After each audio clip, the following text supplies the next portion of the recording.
Myself, NP Jasolia, Food Safety Officer, Jamnagar municipal corporation Jamnagar.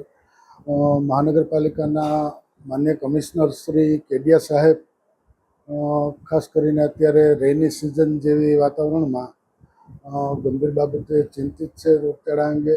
તો આ અંગે તકેદારીના ભાગરૂપે અમોએ અલગ અલગ વિસ્તારોમાં જામનગર શહેરના ખાસ કરીને રેકડીઓ, ફાસ્ટફૂડ, હોટેલ, રેસ્ટોરન્ટ, આઈસ ફેક્ટરીઓ, પાણીમાં ક્લોરિનેશન વગેરે મુદ્દાઓ અંતર્ગત તેમજ ખાદ્ય તેલ જે વપરાય છે તેમાં અમુક જગ્યાએ અમને TPC 25 અપ જોવા જણાવ્યું અને અમુક જગ્યાએ હાઇજીન અને હેલ્ધી ફૂડ હોવું જોઈએ એ ખરેખર પ્રોપર સ્ટોરેજ થયેલ ન હતું. તો આવી વસ્તુઓ અમે આશરે 25 કિલો જેવી પસ્તીનો નાશ કરાવ્યો છે. પ્રિન્ટેડ પેપર વાપરતા હતા એવા તમામ જગ્યાએ અને એને વોર્નિંગ આપવામાં આવ્યું. તેમજ ખાદ્ય તેલનો જથ્થો છે અખાદ્ય બની ગયો, બાયોડીઝલ, તો એવો 45 કિલો જથ્થો નાશ કરાવ્યો છે.